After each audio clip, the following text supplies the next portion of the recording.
Well, good morning, everyone, and welcome to Roslyn Hill Chapel, a spiritual home for open minds. I'm Zoe Gerrard, a chapel member, and your worship assistant for the Unitarian service. Whoever you are, and however you are this morning, there is a space for you here. We have a children's chapel and creche today for children aged 2 and above. Babies under 2 are welcome, but they need to be accompanied by an adult. With government restrictions lifted, precautions such as hand san, distancing and masks are now a matter of personal choice. Do join us for refreshments at the back of the chapel after the service. And if you're watching at home, you can join us for tea and conversation in the virtual side aisle at midday.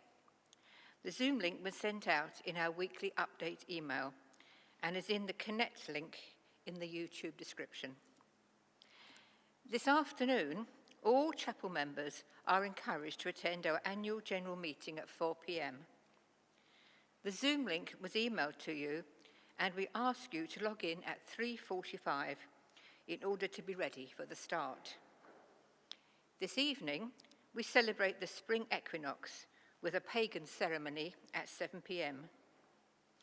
You can find information about these and all our activities on our website. If you prefer a paper copy, you can pick up our Open Mind newsletter. The March edition is now available from the stewards table. And our good cause this month is the British Red Cross and DEC Emergency Appeal for Ukraine. We will divide our collection between the upkeep of our chapel and this very worthy cause. You can make your donation in cash or card at the back of the chapel after the service, or donate online. I will now light the chalice.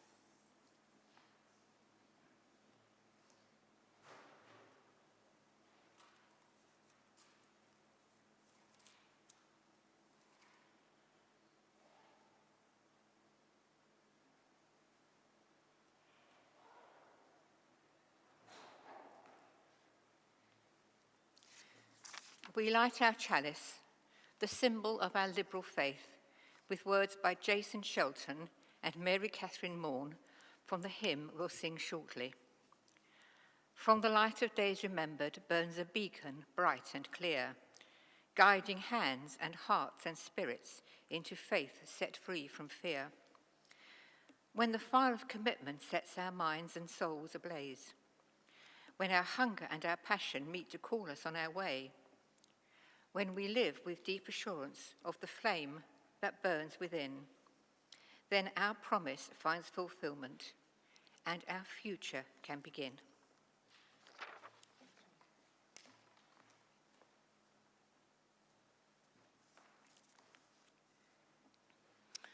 Well, good morning, everyone. I'm Reverend Kate Dean. I'm proud to serve as the minister for this sacred spiritual community, and it's lovely to see you here today on this important day when we mark our annual general meeting and our chapel's history as we consider our way forward. Now, we come together as a spiritual community and we like to get to know one another. So in a moment, I will invite you to turn to someone near you and just introduce yourself. But first, I want to point out these beautiful roses that we have today. And we want to thank Deborah Frankel for sponsoring the flowers today. I know she's watching at home, so hello, Deborah. Deborah is sponsoring the flowers today in memory of her beloved Harold.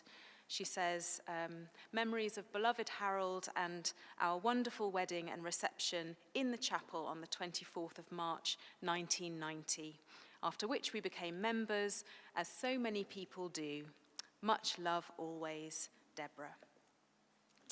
So now let us think of those who are perhaps watching at home, other members who can't join us in the chapel, but also joining together as a spiritual community. Let's turn to our neighbour and welcome them to chapel this morning.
Thank you, everyone. I do hope we can continue our conversations over tea after the service. But for now, let's sing together the words that Zoe read for our chalice lighting from The Light of Days Remembered. It's in your purple hymnal, number 42, from The Light of Days Remembered. Please rise after the introduction.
And now we have a time for all ages, but I think we'll ask the children to stay in their seats because this is really about everyone, and it's about everyone in this chapel. I want everyone to look up at our beautiful ceiling, our beautiful roof there. To me, it looks a bit like the hull of a great ship. And it's the ship that we're all sailing in, helping one another on our journey through life. So we're sailing in this ship through life. But since it's a very old ship, sometimes we need to perform a few repairs. Our ship is leaking a little bit. And so that's why later on today, the chapel members will be discussing a really big repair on our ship's roof. And so in our chapel, we don't just think about things and sing about things. We also have to do some things sometimes. So we're going to be talking and deciding to do something about the leaky ship that we're sailing in. Now, I know when the children walk down from the hall, and perhaps some grown-ups have walked down from the hall and seen the roof, the grey slates on the roof, and sometimes they look a little bit wonky, but they're quite far away, so they look quite small. And I wanted to show you, actually, they are this big. This bit of Welsh slate is just one of the slates, and we've got hundreds of them up there. So we've got to think about solid things as well as singing and thinking, and this is going to help our ship be repaired so we can continue to sail into the future. And so with that, I know the children are going to be enjoying some painting today, so we're going to sing the children out to their chapel activities. Off you go, kids.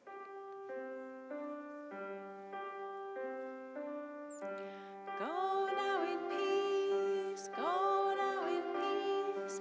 May the spirit of love surround you everywhere, everywhere you may go. Go now in peace, go now in peace. May the spirit of love surround you everywhere, everywhere you may go.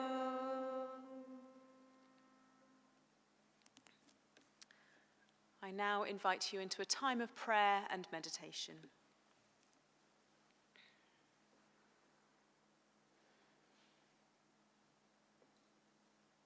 We begin this time of prayer with a prayer for peace by an unnamed fellow Unitarian.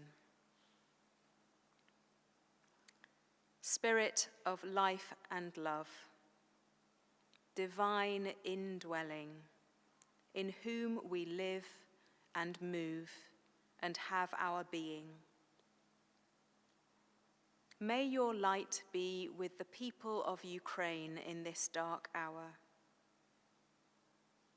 May your presence offer hope and peace to those who live in fear.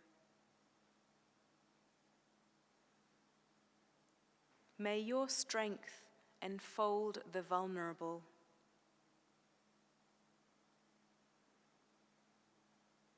May your courage be with those who are forced to fight.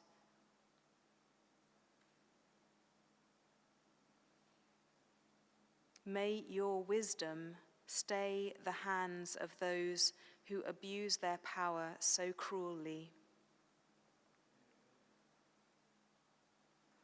May your love hold us in wordless communion with each other, so that those in pain are never alone.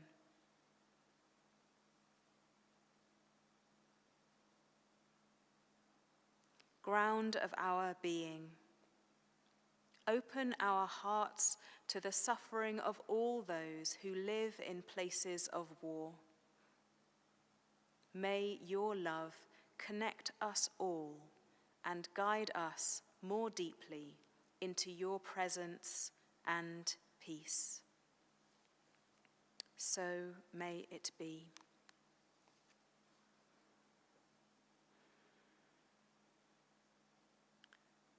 And if you are holding someone in your heart this morning, holding a joy or a concern, I invite you to say their name aloud in the coming moments of stillness, so that we may also hold them in our prayers.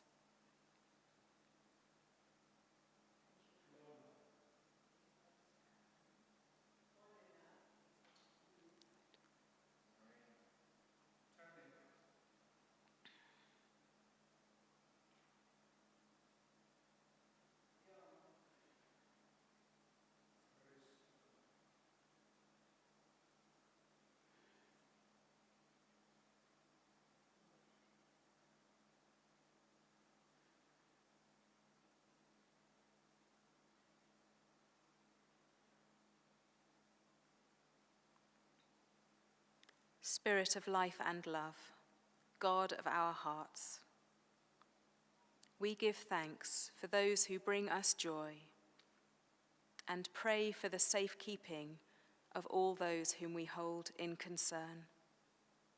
For all of those names spoken and those left unsaid, may they be surrounded by the loving kindness that we offer them this day. Blessed be, and amen.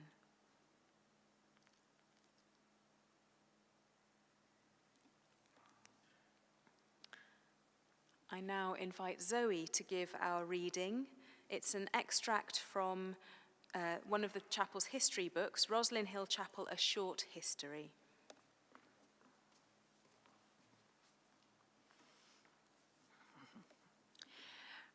Right, so it's called the Chapel Building by John Brandon Jones, and he was the chapel's architect for many years. The early nonconformist congregations often held their meetings in the homes of their members, and Roslyn Hill was no exception. The first buildings specially designed for worship were plain and box-like, usually with simplified classical details, typical of the minor 17th and 18th century craftsmen who erected them. In a few cases, more ambitious designs followed, such as the Octagon Chapel at Norwich, and later still, Lewins Mead at Bristol. These designs were classical in style and of a quality that can be ranked with the best work of the period. They remain a treasured heritage in which we can take great pride. In the early years of the 19th century, some more adventurous congregations allowed their architects to experiment with the newly revived Gothic style. Mill Hill Chapel at Leeds is an outstanding example of the romantic architecture of its time. In the mid-19th century, when Roslyn Hill Chapel was rebuilt, a simpler style was adopted. The single-span nave, 40 feet in width, was perhaps inspired by the spacious churches of the preaching orders of friars. What was needed was an auditorium giving a clear view of the pulpit, rather than a setting for religious processions and ceremonial. The nave of the present chapel, erected in 1862, was designed by John Johnson, who was responsible for a number of churches in and around London. For the exterior of Roslyn Hill Chapel, Johnson used his favourite materials: Kentish ragstone for the walling and Bath stone for the doorwards, window tracery, quoins and copings, with a roof of grey slate. The interior has a plain boarded vault, well proportioned and without unnecessary frills. It is admirably suited to its purpose. The side aisle and chancel were added in the 1880s.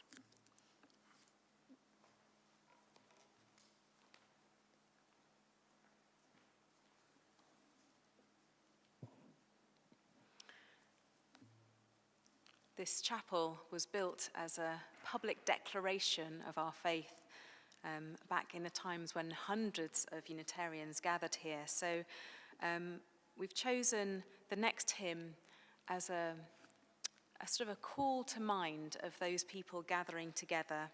It's called How Can I Keep From Singing? And since it's in our green hymnal, you'll find the lyrics on your service sheet. Let's sing together, How Can I Keep From Singing?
seated.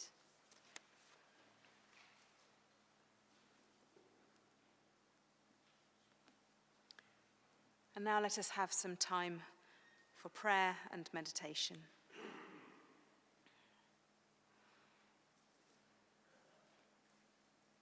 I invite you to sit comfortably. You might want to put your feet on the floor, your connection to the earth, as we begin with a few calm, deep breaths in and out.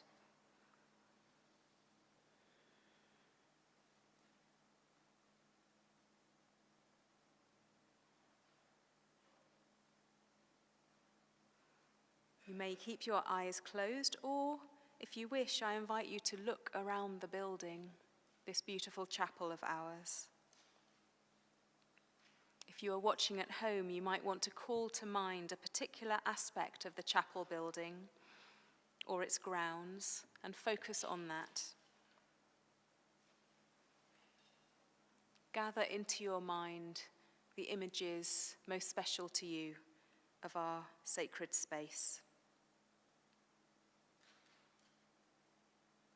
And when you are ready, close your eyes and be with those images in your mind as we connect with the part we play in being guardians of this sacred space.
Blessed be, and Amen.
I now invite one of our chapel elders, Margaret Perry, to give the homily, Guardians of the Chapel.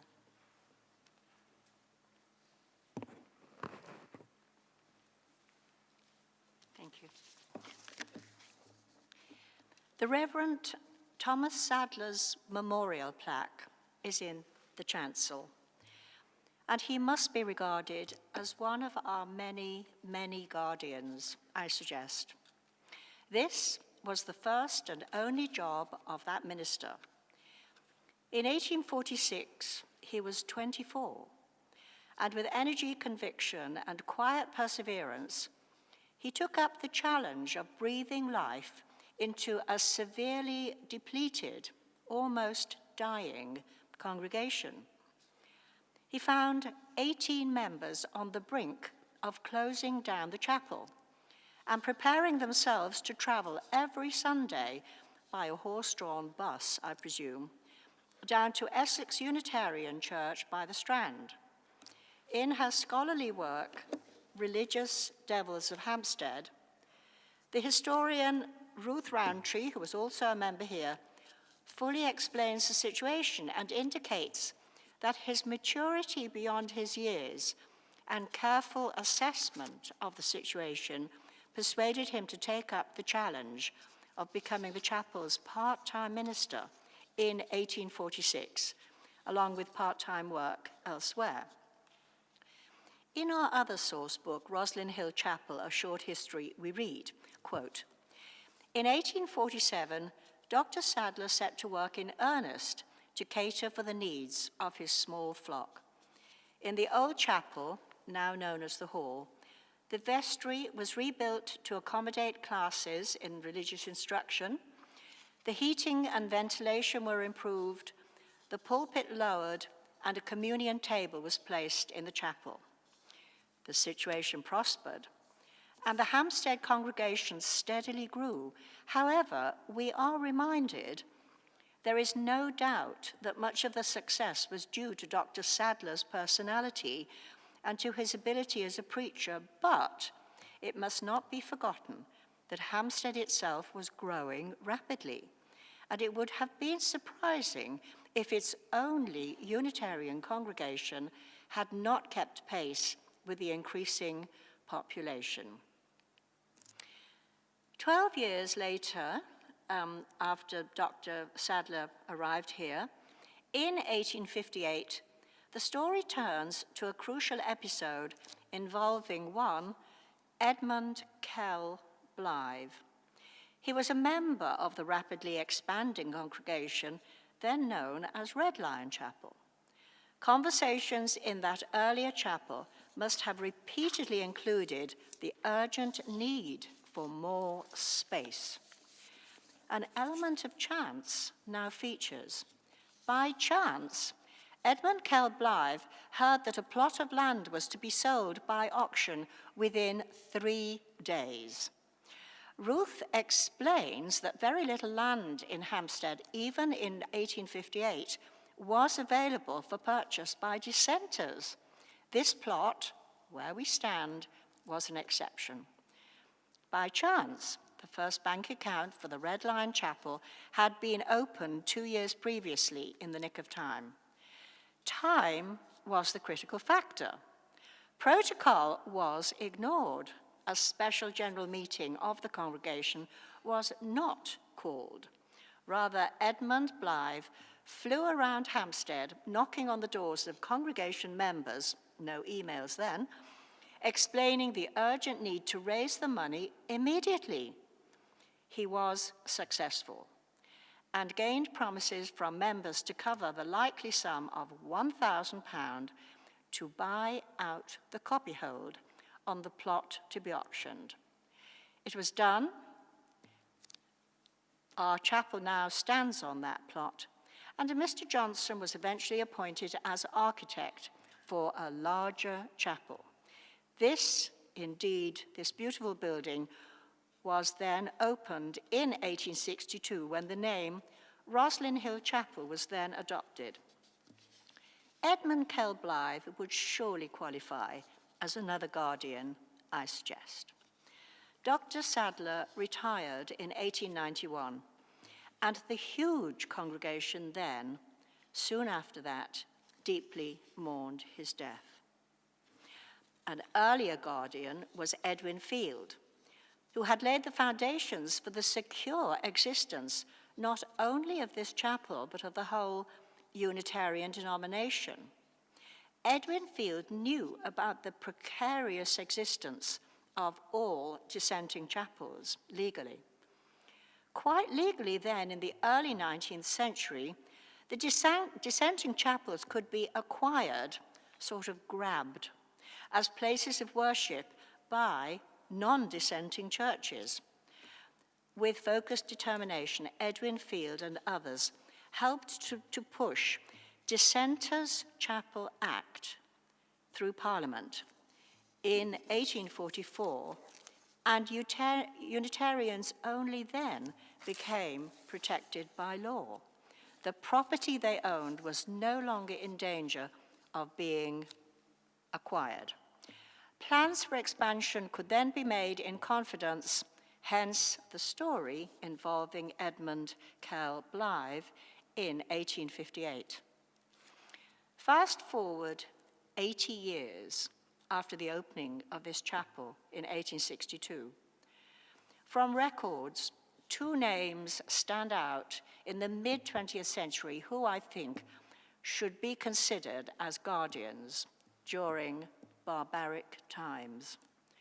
William Roscoe, also Lady Seton, feature in the chapel's history book, and Ruth includes the minutes of the AGM of 1941, when William Roscoe was chair.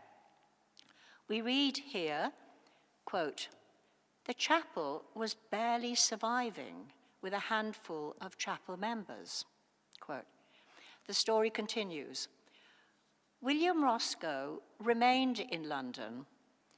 The minutes of the 1941 AGM show the repeated words "no" and "nothing," creating a despairing litany.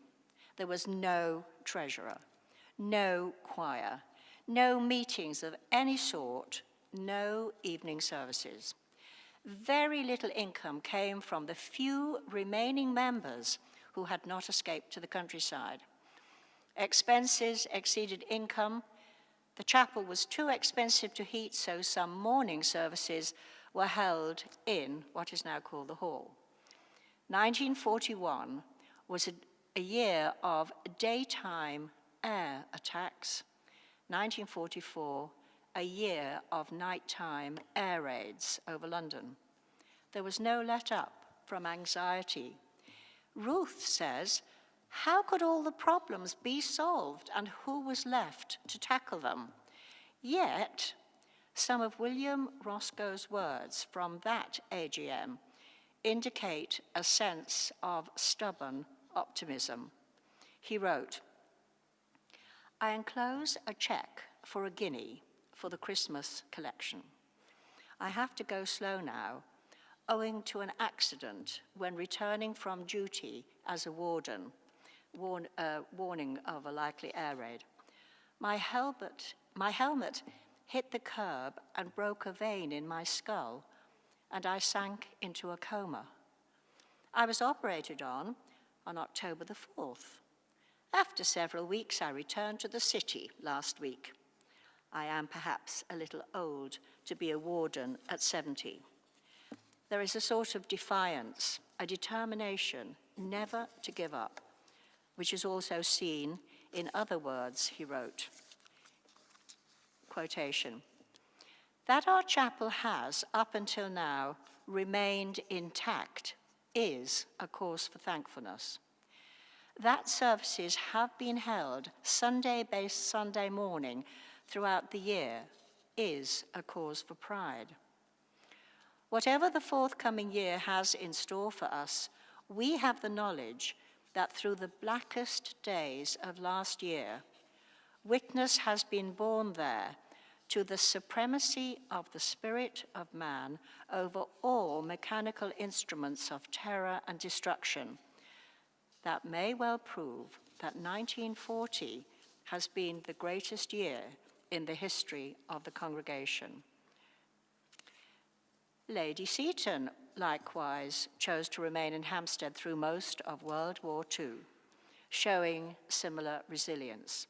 She chose to give moral support to her neighbours, her congregation here at the chapel, and through her uplifting writings as editor of a monthly magazine entitled Guild Gardener. Here are some of Lady Seton's words, lifted from an editorial. Using the style of the time, she also expresses determination not to be overcome in spirit. She wrote these sermon-like words with the aim of inspiring courage to those whom she reached through her pen. She wrote, "It does not hurt the soul to hate evil in the abstract. Indeed, it is right that we do so. It is the concrete spirit of hatred to fellow men, however odiously wicked they may be, which will react on your own soul and will in time kill in you the power of love and of the sound mind, which alone gives you a right judgment in all things." It took a decade after World War II ended in 1945 for the rebirth of Roslyn Hill Chapel. It is recorded in 1958 that the community then was flourishing, with many enjoyable activities on offer to a growing congregation. In conclusion, the congregation attending William Roscoe's 1941 AGM bravely attended the chapel in person, with some concern and trepidation, I imagine. Perhaps the meeting must have been quorate, but difficult. Our 2022 AGM is being held today at 4 p.m. this afternoon by Zoom, not in person, and all members are encouraged to attend. Please ask for technical help if needed. An earlier minister, Dr. Judith Walker-Riggs, with tongue-in-cheek, though sincerely meant, said, "Unitarians have one day of obligation, and that is the day when the AGM is held." She was sincere.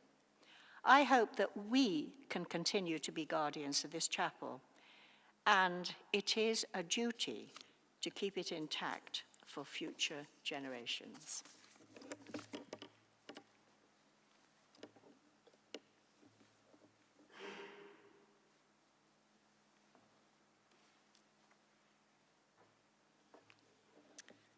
Thank you so much, Margaret, for those wise words.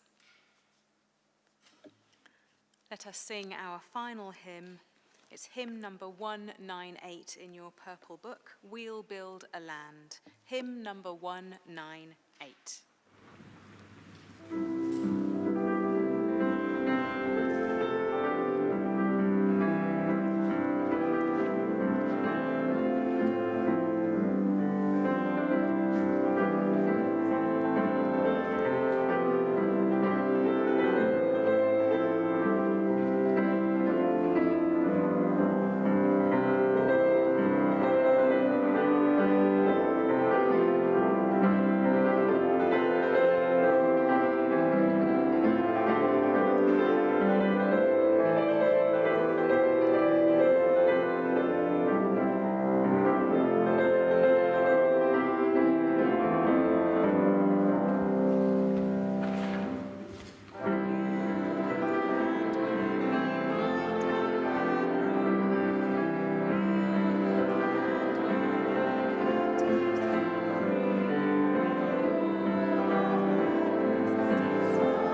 be seated.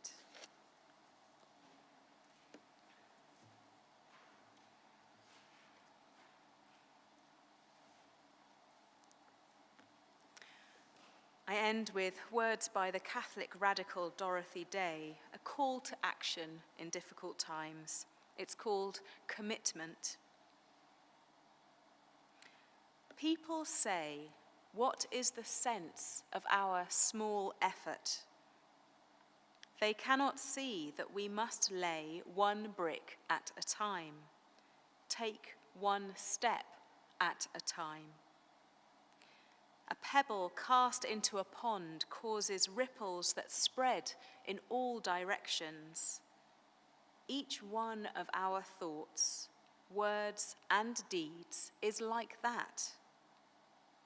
No one has the right to sit down and feel hopeless. There is too much work to do. And now I invite you to say with me a communal blessing. These words are on your service sheet, but they're taken from our purple hymnal 243 as well. It's called This Is My Church. So let's say this together as our closing blessing. This is my church. It is composed of people like me. We make it what it is. I want a church that is a lamp to the path of pilgrims, leading them to goodness, truth, and beauty. It will be if I am. It will make generous gifts to many causes if I am a generous giver. It will bring other people into its worship and fellowship if I bring them. It will be friendly if I am. Its pews will be filled if I fill them. It will do great work if I work. It will be a church of loyalty and love, of fearlessness and faith, a church with a noble spirit, if I, who make it what it is, am filled with these. Therefore, I shall dedicate myself to being all of these things I want my church to be. Blessed be.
Thank you very much, John, for providing beautiful music once again.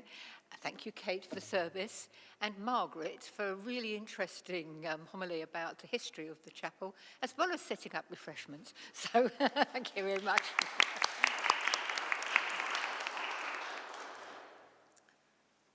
Thanks, everyone. Just a reminder, the collection basket is at the back with the card reader if you'd like to make a contribution, and I will leave the slate on the table so you can have a good look at it too.